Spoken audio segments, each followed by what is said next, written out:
বাড়িতে আমি নিজে দেখেছি। আমার বাড়ির সামনে দিয়ে আপনার লতিফুর রহমান, বাচ্চু ডাক্তার, মরহুম বাচ্চু ডাক্তার, রুল চেয়ারম্যান সহ আওয়ামী লীগের নেতারা, জামাতের নেতারা একসাথে গিয়ে আমার বাড়িতে, আমার শিশু সন্তান তখন মাত্র কয়েক মাসের, আমার বড় মেয়ে, আমার ওই বাড়িতে আমার বোনের বাসায় তখন আমি ভাড়া থাকি, উপর্যুপরি বোমা নিক্ষেপ করেছে জামাতের নেতারা। তারা নাকি কোরআনের আইন চালু করতে চায়, তারা নাকি আল্লাহর কোরআনের আলো ঘরে ঘরে আলো সবকে শাসন চায়। পিয়ার পদ্ধতি দিয়ে বাংলাদেশে কোরআন আইন চালু হবে।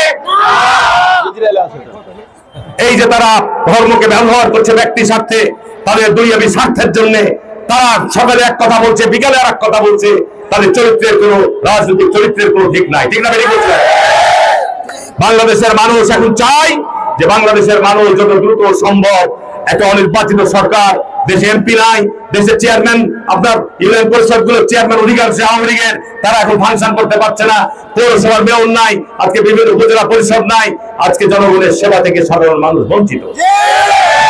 যত দ্রুত সম্ভব এই জায়গাগুলোতে জনপ্রতিনিধি আকাবাদ সুস্থ নিরপেক্ষ নির্বাচনের মধ্য দিয়ে প্রতিষ্ঠিত হবে, দেশের জন্য মঙ্গল, দেশের জন্য কল্যাণ। আজকে আরো একটা শক্তি আজকে যার কোনো প্রয়োজন নাই, অপ্রয়োজনে ইস্যু নিয়ে আজকে মাঠ গরম করার চেষ্টা করছে। ওই এনসিপি নামে যে দলটিকে আজকে সরকারের ছত্রছায়ায় কঠিন গঠন করা হয়েছে, তা বলছে গণপরিষদ আগে গঠন করতে হবে, যার কোনো প্রয়োজন নাই। এই রকম অবস্থা তৈরি করে বাংলাদেশের আজকে স্বাভাবিক অবস্থাকে, যে আন্দোলন সংগ্রামের মধ্য দিয়ে, এত রক্তপাতের মধ্য দিয়ে আমরা নতুন বাংলাদেশ গড়ার যে স্বপ্ন দেখছি, তাকে ধ্বংস করার, তাকে চক্রান্তে লিপ্ত রয়েছে। আজকে বিএনপির প্রতিষ্ঠা বার্ষিকীতে আমাদের শপথ নিতে হবে, আমাদের প্রতিজ্ঞা করতে হবে, আমরা জন্মলগ্ন থেকে এদেশের স্বাধীনতা, এদেশের সার্বভৌমত্ব, এদেশের পতাকাকে উদ্দিন রাখার জন্য আপোষহীন ভাবে লড়াই চালিয়ে যাচ্ছি।